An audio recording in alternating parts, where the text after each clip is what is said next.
Welcome to r/revenge stories, where you will hear satisfying revenge stories from 4 different subreddits. If you are new around here, please don't forget to subscribe to my channel because I upload daily content, and without wasting any more time, let's dive right in. And the first one is from r/pettyrevenge and is titled "A company gave out 10,000 flyers that had my phone number on them." This happened quite a long time ago when I had my first office job. I did fairly well, and after a while I was promoted and got my own room. With it came my own phone line. The day after it was installed, I arrived at work to find the message light blinking. I checked and the mailbox was full with 20 messages. Odd, I thought, there must be some mistake. There sure was. Message after message from people wanting to book a chalet. While I was still checking the messages, calls started coming in. Me? Hello? Caller? Yes, I want to book a chalet. Do you have one available for this weekend? Me? You have the wrong number. C? Pauses for a moment. But this is XX, right? Me? No, this is an office in town. C? Pauses again. But the number is XXX. Me? Yes, that is my number, but this is an office. We don't have anything to do with chalets. C? But I want to book a chalet. We don't do chalets. You have the wrong number. C? Once again. But your number is XXX, right? Me? Yes, it's my number, but this is an office, not XX. We don't do chalets. So the conversations went, and the moment I hung up, another call came in and another. I had the phone off the hook all day. The next day I decided to put the phone back. It rang immediately. Me? Hello? C? Hello, I want to book a chalet. Me? You have the wrong number. C? Is this XXX? Me? Yes, that is my number, but this is not XX. C? But the flyer has this number. Me? Flyer? What flyer? C? This flyer for a special offer on all chalets between these dates. So I ended the call and looked for the main line of XXX company. I called them and told them I could not do any work because of all the calls that were coming in. Because they printed my number on their flyers. Me? So you printed my number on your flyers? My phone is ringing non-stop. I cannot get any work done. Them? That is not possible. Me? Do you have a flyer? Or the artwork? T? Yes, I would just have a look and... Me? Yes? Is that my number on your flyer? T? Yes, it must be a mistake. Me? I'm sure it is. A big one. What are you going to do? T? The flyers have all been given out. There's nothing we can do. Me? How many flyers were printed? T? 10,000. They could not do anything. They did not want to do anything. I asked them to pay for changing the line and they refused. They did not offer anything and even asked me to direct all the callers to them at the correct number. So I started answering all the calls. It took a week, but I told everyone we were fully booked till the end of the promotion. And guys, I'm curious, have you ever been in a similar situation? Or what would you have done if you were in OP's situation? The most creative or interesting answer gets pinned in the comments. And the next one is from r/ProRevenge and is titled "The Story on How I Got Promoted to Director of Sales and Sales Recruitment." I have been with my current employer for many years now. Even though I have quit, I have come back to them. My company also has an incentive. If an employee comes up with a way to do business better or changes something that has a net benefit to the company, they get a percentage of the increased revenue/profit. Over the years with this company, I have had several major impacts. Well, about a year ago, I was talking to a senior level manager, let's call him Bob. And Bob was telling me how the company been having an issue in recruitment and hiring of new talent for our sales division. Now, I had been in sales before and knew of the pitfalls our structure created and why senior reps would excel and junior reps would get crushed, and had a really good idea on our turnover challenges. Then one night I had an idea on how to change the sales structure of our company almost entirely, which would still retain our senior reps but also make it easier for younger, more junior reps to find success and stability by a result reducing turnover. I spent a good amount of time designing this plan before I ever presented it to anyone. Since this was Bob's area of expertise, after many revisions and bouncing it around my head, I called Bob and I presented my idea to Bob. Bob liked it a lot, however, he had a few minor tweaks and he brought up concerns company executives would have. I tweaked the plan and came up with rebuttals to those objections and shared my plan with Bob. I did this several times. I would say that my plan stayed about 90% original. Bob had been with our company for decades at this point and I have known him for my entire time, so I trusted Bob would be sure to credit me. Considering my name was all over my presentation I sent over to Bob, I expected Bob to share in the love with me should there be any. I felt like I needed Bob as an ally to make my idea work, which is why I brought him in on my plan. I followed up with Bob and he basically made it seem like my idea was rejected, that the company was keep on doing what it's always done. Okay, fine, whatever, shit happens, it's not the first time my idea has been rejected. Cue a few months later and our new fiscal year is starting and our CEO calls everyone to a company-wide meeting. And as I sit down to watch, I witness our CEO praise Bob for coming up with a brilliant new sales structure, strategy and compensation plan. It was my plan with my name removed. The CEO is gushing over how wonderful this idea is and how he thinks it will benefit us greatly. I am effing fuming, pissed that Bob stole my work, put his name on it and took credit. He violated my trust and lied to me. He told me the company had rejected the idea. Yet here I am watching my company implement my idea. I get on the phone with my VP and let loose. Now my VP, let's call him Tim, is a really good guy and I trust him. Tim is taken aback, says that right around the time I presented my plan to Bob, Bob started presenting to senior management and it was almost immediately considered a great idea. In fact, Bob knew the company was considering forcing him into retirement because they felt Bob was holding the company back and the company needed to make a change and this idea saved Bob's job. Now, to give you an overview of how in-depth my plan was. The plan completely restructured compensation plans, completely changed how we present ourselves to new potential hires, completely changed our sales training to be more focused on real-world realities, refined the sales order process to reduce workload and streamline, did all that using current infrastructure. Each step included suggestions on how to implement the change, and Bob oversaw all of this in his current role. I then asked if I could prove that it was my idea, that I had presented it to Bob and so forth. Now Bob and I had discussed this over mail and Facebook Messenger and another chat app. I went through our emails, Facebook Messenger and a chat app and took screenshots, created a PowerPoint, makes it so easy to present ideas, and sent it to my VP. 2 days later my VP called and said I needed to go into a conference call with HR, my VP and the CEO. In that meeting we discussed the plan I had created, the collaboration I had done with Bob, and my plan to implement it. Not only that, I presented the research that I had done, which Bob did not have access to, and justified why my idea was a good idea. The CEO seemed impressed with what I had done and convinced that I was the true creator. I was then asked what I had thought had happened and I straight up accused Bob was stealing my idea and removing my name from it in an attempt to further his career. I was told they would be having a separate meeting with Bob and after that they would inform me of any future changes. A week later my VP called me and asked me if I was offered the chance to implement my plan, would I be willing to do that. This was obviously a promotion and I said of course. 2 weeks later I get a call from my VP telling me he's coming to my location to visit me. He also tells me I should make sure I look sharp and presentable. I tried to figure out why he was coming, but he would not say. 2 days later I come into the office, check my email. Now all big retirements/resignations are announced company-wide. I see an email stating that Bob has retired. What I found strange is the retirement date was effective immediately and that his replacement will be announced shortly.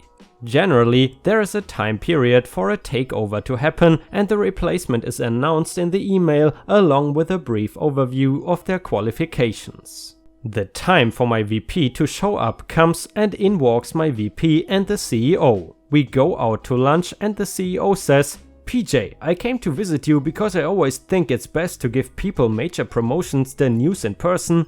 but I would like to offer you the position of Director of Sales and Sales Recruitment and put you in charge of implementing your idea, to which I accepted naturally. Then I asked, is this why Bob, retired? To which the CEO smiled and said, after talking to you and talking to Bob and discussing it among senior management, it was decided that it was time for a change. Time to inject new blood into our organization, and Bob really wanted to start his retirement, so it was best for everyone. I smiled and said thank you. I know perfectly well Bob intended on working until the day he died.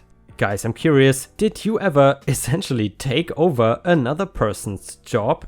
Similar as to what happened in the story? Let us know in the comments, and while you're at it, please post some star emojis in the comments and like the video if you want to support me. Thank you so much in advance. If we could reach 1000 likes, that would be absolutely amazing. And the next one is from r/Nuclear Revenge and is titled, I ruined the firm I used to work for after they committed fraud and fired me because of it. This happened to me back in 2012 when I had my first real grown-up job in university.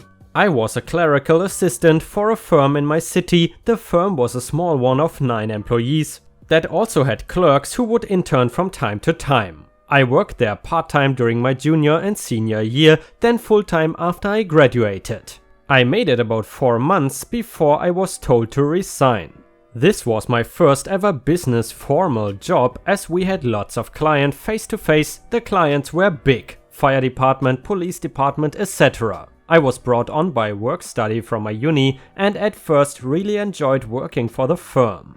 I had an amazing mentor that taught me all there is to know about this side of the business. He pretty much kept the firm running and put in so much effort that when he interviewed me, I thought he was the owner of the firm and not just the staff member above me.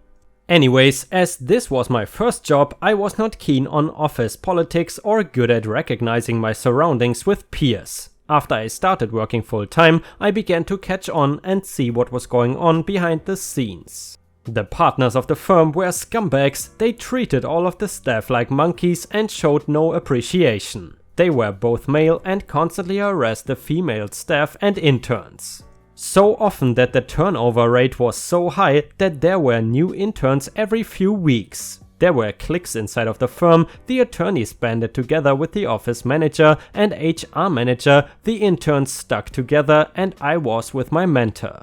For the most part, we were able to stick together and get our work done and turn out good work product. But it was hard to watch the harassment of the interns, the social gossip circles of the cliques and blatant disregard for the staff. Soon after, an intern complained to HR that one of the partners slapped her ass and called her vulgar names. The HR manager, attorneys and office manager gaslighted this poor intern so bad that she was an emotional wreck when she just walked out and quit. That was the point my mentor and I had enough. After seeing this, we started to take pictures, notes and gather statements of everything we could see that was going on inside the firm that was illegal. After a huge firm event that involved many hours of overtime, close quarters and pressure, a breaking point was hit and the staff was exploded upon by the attorneys and managers. After the event, all of the employees went out to a local club to relax and throw back a few drinks and cool off. This was not something that you would think people in this field would do, especially when the average age of the employees in the firm was over 45. After the attorneys started getting drunk, the interns and my mentor took off to go home for the night. I stayed, but went to party with my friend group that was also out for the night at the same club. I bounced back a few times between groups and dancing, but near the end of the night I came back to check on my coworkers and what I saw was shocking. They rented out a VIP stage and had bottle service all night. When I walked up to the stage, I saw 2 partners grinding on associate attorneys, fondling them and taking turns making out with them. I was disgusted and started to hatch my plan. Not only is that a conflict of interest in my state/type of law, but both partners were married with kids and so were 3 out of the 4 other female attorneys/staff. I got one of the promoters that was my roommate at the time to get the club rep to take photos of them doing this, but to also send them to me. I snapped a few on my phone and left the club. Before we went out, we all stopped at a hotel room close by that was rented out by the partners of the firm. I went back after I left the club, and since I was an employee of the firm, I was able to convince the front desk to let me back into the room, as I was there a few hours earlier and was working with them to pick up/drop things off for the event. After I was let in, I started to take pictures of everything that I could find. I emptied drawers, bags and closets and was able to take pictures of many drugs, certain toys and things like IDs that were left behind earlier. The following Monday, I go into the HR office and tell the manager that I was uncomfortable with what I saw the partners were doing, what they have done in the office, and how everyone exploding on me and my mentor at the event was unacceptable. Immediately after I left the HR office, the manager ran into the partner's office and closed the door. I could hear screaming coming through the door and booked it over to my mentor's office to fill him in. After I blurted out what happened and what kind of pictures I got, the partners and HR manager run into my mentor's office and overhear us talking about what happened nights before.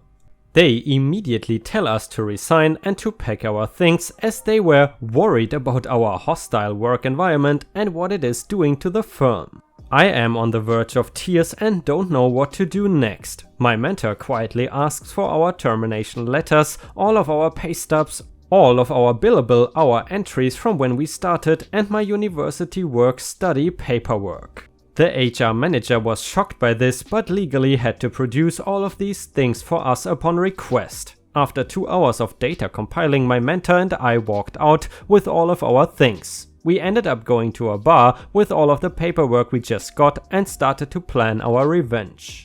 We compiled all of our timesheets, billed hours and all my work-study paperwork. Not only did I upload all the pictures to separate email accounts to send to the respective spouses of the attorneys, but we found out that the partners/managers muddled with our billable hours to change them to a higher rate to bill our clients more, even though a clerical assistant and paralegal were drafting and filing pleadings. Through my work study, they reported that they were paying me $18 an hour total, while paying me $6 an hour from their pockets, and my school was fronting the other $12 as reimbursement. Not only on my pay stubs was my hourly rate $12, I nor the firm was being taxed for the other $6, instead it was being pocketed straight by the firm.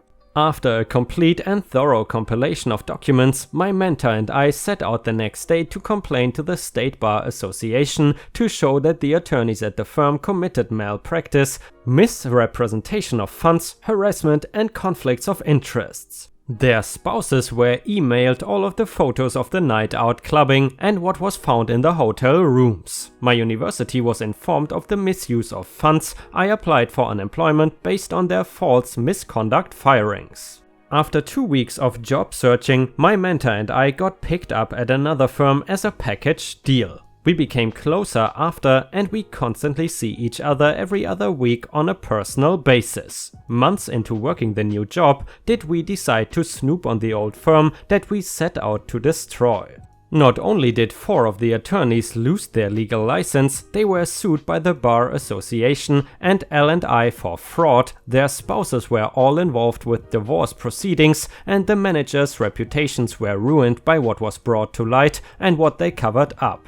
My mentor and I ended up pulling all of the Superior Court submissions to read over what documents were submitted in court and that they were caught lying in declarations they submitted. It felt real nice to be vindicated by ruining their relationships, jobs and business. Thanks for reading. And guys, I'm curious, have you ever done an internship where the other workers or the boss treated you poorly? Let us know in the comments. And the next one is from r/regular revenge and is titled Property Manager Lies, Blows Up in Her Face. Short backstory, I am now and always have been, some would say overly, trusting of other people. In general, I think people suck. But on an individual basis, I try to give the benefit of the doubt. This plays a big part in this story. No names or locations. So my then girlfriend, now wife, and I wanted to buy a house a few years back when interest rates were low, as we knew we would get married and wanted to lock in a low rate. However, as we were both newly out of college and had a fair amount of debt and entry-level jobs, we gambled on instead renting for a year to improve our credit and save some money. We find a great apartment in a complex of what I think are called townhouses, a bunch of 2-story buildings with 2 apartments on each floor, 4 per building. On our initial walkthrough in the shared lobby of the 4 apartments, there was a "Do not occupy" order from the town. I asked the landlord/property manager about it, and she said they were being asked to increase the service of electricity to each building, but that it was safe and already underway, and of the 30 or so buildings on the property, only a handful were awaiting this small upgrade. Being the trusting person that I am, we signed a 1-year lease. Things went smoothly for the duration of our lease term, and towards the end we started looking for houses and signed with a real estate agent.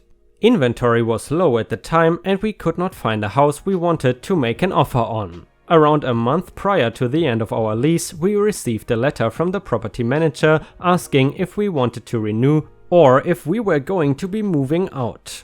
I called the PM and, as her office was in one of the buildings, she asked that I come by instead of chatting over the phone. So I went to her office and explained that we would not want to sign another 1-year lease as we were actively looking for a home. I asked about a month-to-month lease or a shorter term lease. The PM started talking about how she liked us as a couple and that we had been good tenants. She explained that normally the month-to-month option is $200 per month more expensive than a lease, and since she liked us so much, we should sign a year lease, and if we found a house before then, we would end up saving money every month and she would work with us. With a literal wink, which I found odd, but as I said, I'm very trusting. Read stupid. I took a copy of the lease, my now wife and I sign it, and we are good to go.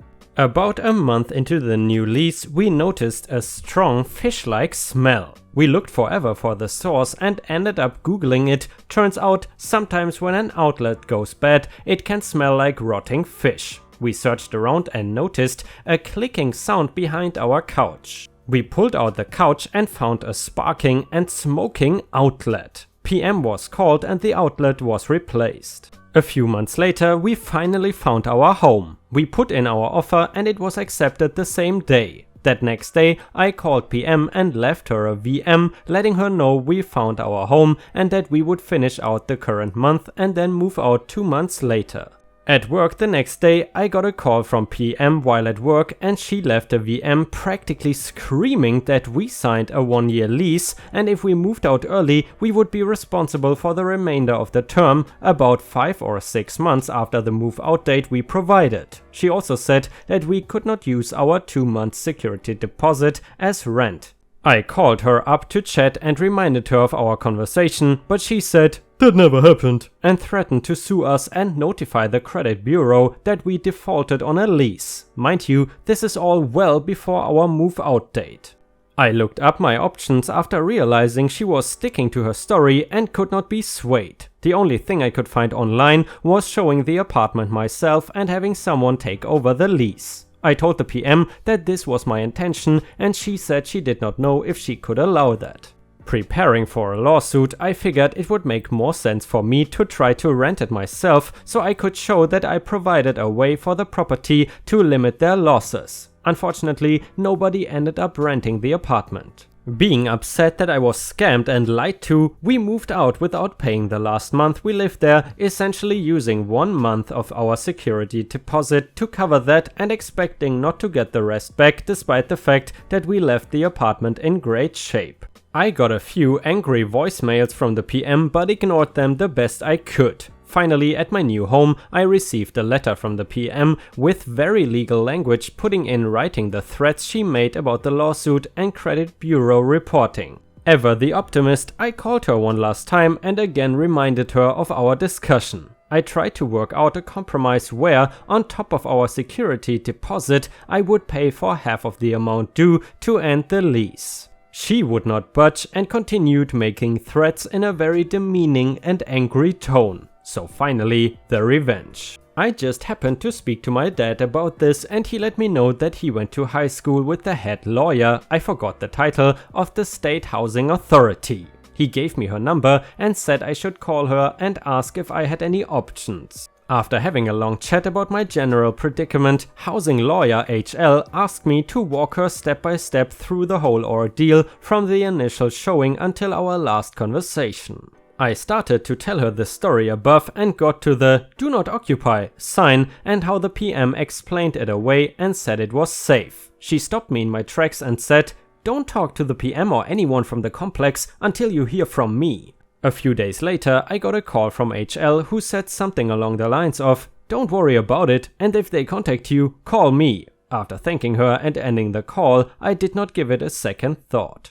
A few weeks later, there was an accident on my way home, so I got off the highway to take back roads home. This particular route took me right by my old apartment. Suddenly finding myself curious, I decided to be nosy and pull in. I drove up to my old building and noticed there were no curtains or blinds in any of the windows of any of the 4 apartments. There was also now a much bigger "Do not occupy" sign on the front entrance to the building.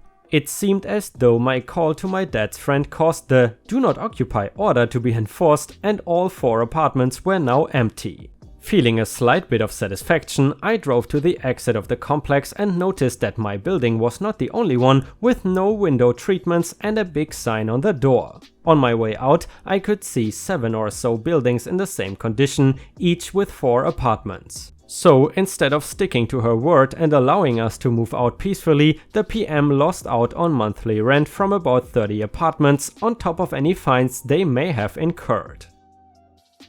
And with that, we have reached the end of the video. I hope you enjoyed today's content, and if you did, please don't forget to subscribe to the channel to join our amazing community. Furthermore, don't forget to go to r/ripe stories on Reddit to post your own stories if you want me to read them out in a video. I hope you have a fantastic day and I see you again tomorrow.